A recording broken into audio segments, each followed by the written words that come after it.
आंबेडकर यांच्या विचारांचं स्मरण करतो।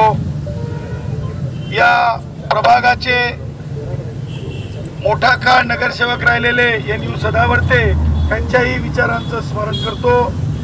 तसेच कष्टकऱ्यांच्या चळवळीमध्ये ज्या तमाम लोकांनी आपला सहभाग नोंदवला आणि कष्टकऱ्यांना न्याय देण्याचं काम यापूर्वी केलं, अशा सगळ्या महापुरुषांना वंदन करतो आणि आपले दोन शब्द आपल्या समोर ठेवतो। कष्टकऱ्यांनो, लक्षात घ्या, हे ठिकाण मला खरं तर म्हणजे फार एका वेगळ्या आपुलकीचं ठिकाण आहे। मला वाटलं नव्हतं की अशा प्रकारे मला येऊन इथं बोलायचं आहे, कारण NU सदावर्ते जे या प्रभागाचे नगरसेवक होते, फार लांब काळ नगरसेवक होते आणि ते कायम त्या समोरच्या पानपट्टीवर थांबायचे।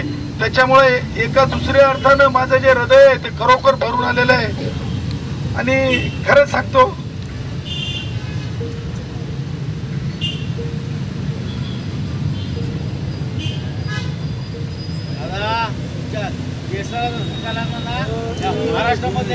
कोणी बोल नका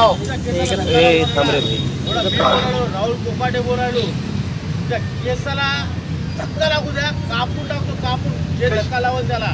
कष्टकऱ्यांनो, हे भावनेचं नातं आहे आणि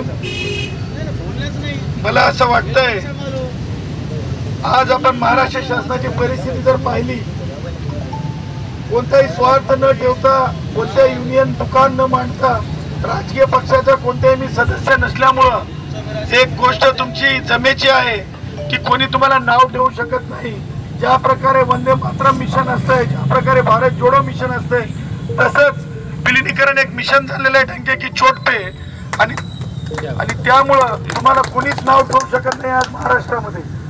आणि त्या पुढे जाऊन मला असं म्हणायचंय की कायम जे सरकार तुम्हाला आजही आपण 24 तासाच्या अगोदर पाहिलं असेल तर मंत्री अनिल परब असं म्हणत होते की कडक कारवाई करून आणि मेस्मा परत लावण्याच्या विचारात आणू, परंतु ज्यावेळेस इमर्जन्सी मधली इंदिराजींची भूमिका आपण सांगितली त्यावेळेस माझं असं स्पष्ट मत आहे की कॅबिनेट मध्ये सुद्धा 2 मतं निर्माण झाले असावेत आणि त्या दुसऱ्या मताच्या आधारे कदाचित डॉक्टर गुणरत्न सदावर्तेंनी आपण 92,000 कष्टकऱ्यांच्या मतासोबत कॅबिनेट मधला अर्ध कॅबिनेट असावं। त्यामुळं आज अनिल परब जे परिवहन खात्याचे मंत्री आहेत, जे जुलमी कायद्यासोबत समर्थनात उभे आहेत,